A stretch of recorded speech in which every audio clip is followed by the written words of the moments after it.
we look back on Thursday in Major League Baseball. A very small slate, only 6 games. 2 of them happened at the same place. But, man, what a tough start to this season, DRS, it has been for the Miami Marlins. 8 games, 8 losses, 0 wins. The 0-1 start continues for Miami. They are now 0-8 despite a lead yesterday on the road in St. Louis. Entering the 7th inning, they were up 5-3 over the Redbirds before, in that 7th, the Cards score 5 runs to come all the way back for a victory. 8-5, the victory for St. Louis. They get to an even 500, 4-4. They win inside Busch for their home opener of this season. But 0-8, still winless for the Fish. And it gets tougher, too, because you just want that first win no matter how you get it here. We'll talk about the Mets here and how they got their win finally, even if it was such an ugly game to pull that out. If you are the Marlins, you got to feel good going into the 5th inning here after you're batting in the 5th inning up 4-1. You're supposed to win that baseball game. You end up getting trounced 8-5 because you give up 7 runs in the bottom of the 7th inning. And these get compounded, man, because, look, everybody's still human beings. They're getting paychecks. They understand it's a long season, but it's pretty embarrassing to be 0-8 to start the season and on the road. Like, when are we ever going to get our first victory? It might have to come with one of those Houston Astros, like, boy, we needed a no-hitter just to get a win, but still we got the win at this point. Tough scene for the Marlins because you're supposed to win games at home when you're playing the bottom of the barrel teams, and now you go on the road and take on teams that are expected possibly to win their own division. It's not going to be a good scene for the Marlins. When do they get their first win? Before Game 10? Who knows?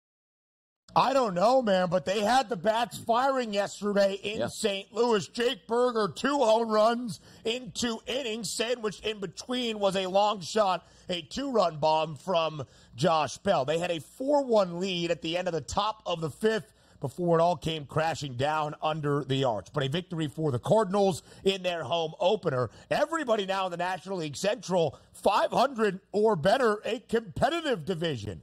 Now we go over to the National League East in the AL Central. A doubleheader yesterday at Citi Field, where, let me tell you, the weather in New York City has not been great over the last 48, 72 hours here in the Northeast. It was a little bit better yesterday because there was no rain, but still very cold. Game number 1 of the doubleheader goes into extra innings. Detroit wins after scoring 3 in the 11th, 6-3 over the Mets. So that was an 0-5 start for the Amazons. But they respond in the second game of the doubleheader. As Gary Cohen, the play-by-play man for SNY, would say for the New York Mets, and the ball game is over. Tyrone Taylor, a walk-off RBI single. Brett Beatty scores the winning run in the bottom of the 9th. Pete Alonso tied it with a solo shot there in the home half of the 9th inning. And finally, DRS, the Mets scratch across their first win of the year.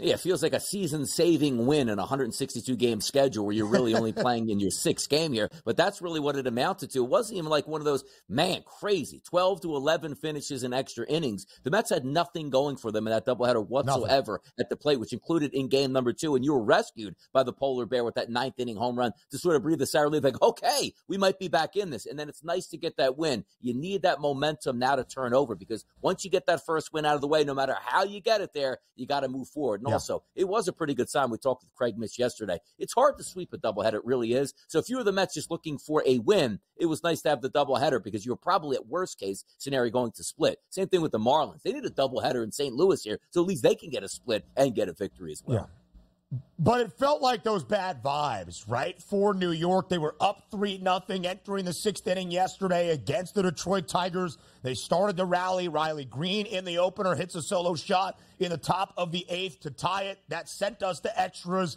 after regulation in terms of those 9 innings. It's all those vibes at the start of the year when you're pressing and pressing and pressing, just trying to win your first game. The New York Mets do respond in game number 2. Now we had a couple of American League Central divisional duels yesterday. The Tigers on the road in New York against the Mets. That not a divisional duel, an interleague affair. But then the other 2 games that we had from the American League Central, all 4 other teams in action. In Minnesota, we go first, the Cleveland Guardians, playing really good baseball to start. They are now 6-2 this year. They went outright as an underdog on the road in the Twin Cities against the Twins yesterday, despite Pablo Lopez being on the bump for the Twins. 4-2 the win for the Guardians. Yeah, got a quality start out of Lopez, but certainly wasn't enough. We were going over some of the early season numbers, and the Guardians' bats have really woken up here. That's a good start, 6-2 overall, including going on the road and beating Lopez, but also Bybee on the mound, 5 1/3 innings, 5 hits, only 1 earned run, 9 Ks, and the best part about that 9 Ks, no walks here, not giving those free passes out. So the Cleveland Guardians, I'm not really big on the central divisions here, Ben, in both the American League and the National League, but that's a good start. Somebody has to win it, and good for the Guardians here.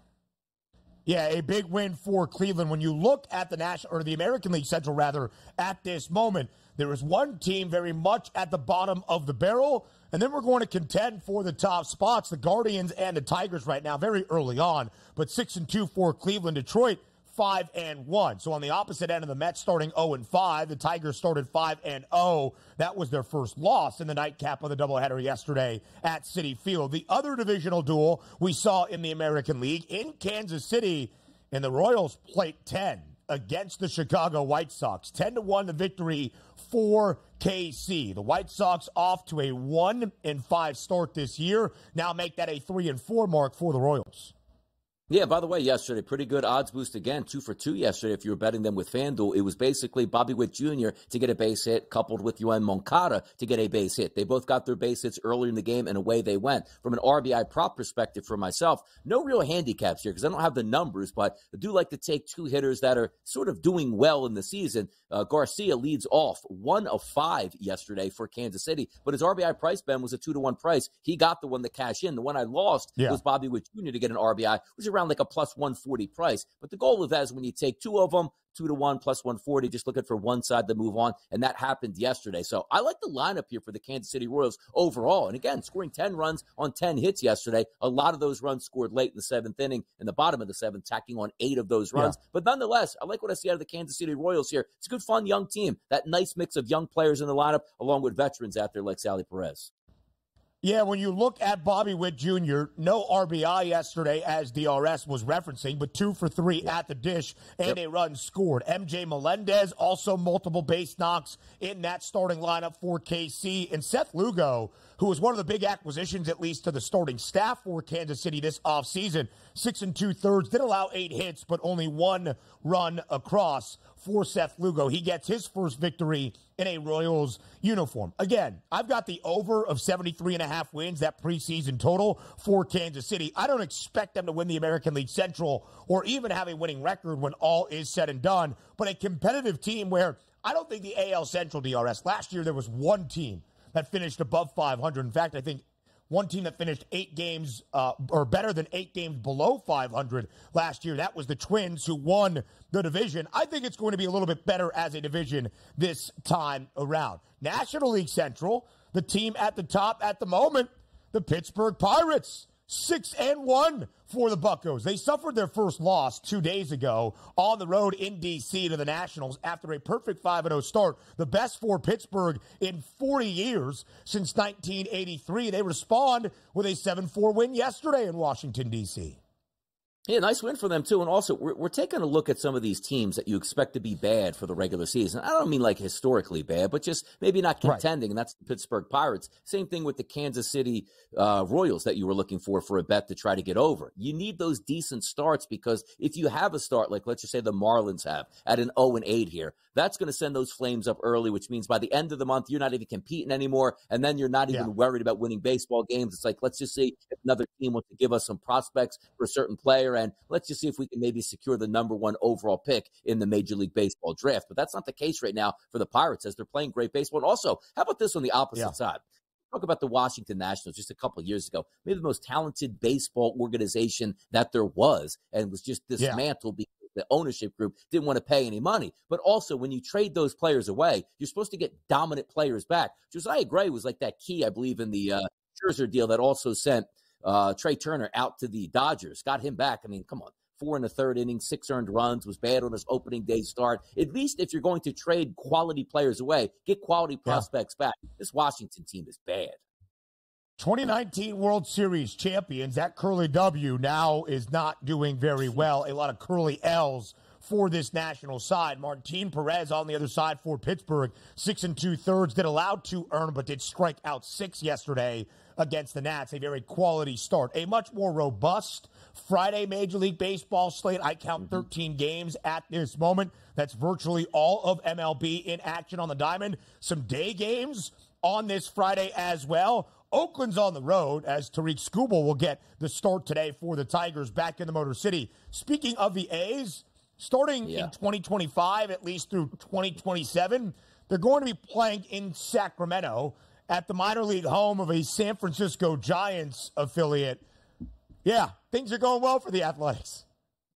Yeah, let's talk about this for just a moment here. The owner gets, first of all, we're going to get to Major League Baseball. I love Rob Manfred. Maybe the worst thing he's done is allow this Oakland A's thing to fester out of control. It's one of those things where you probably should be able to evict that owner from baseball and not even have him sell the franchise, because the damage that he's doing to, number one, that region, and also baseball itself. Number two, they're going to play in a ballpark for like 5 years with 10,000 fans. And quite frankly, I heard they're not even going to be called the Oakland Athletics anymore. They're just going to go by the Athletics, which is outrageous to begin with. And the owner got up there and was like, man, it's such an intimate ballpark. Come out and watch players like Aaron Judge hit home runs, not even our own players here. What an embarrassment as an organization. Gotta be cheap. Team owner John Fisher at the introductory press conference of the Sacramento A's said, I look forward to teams hitting a ton of home runs against us. It's your team, John. More early line next.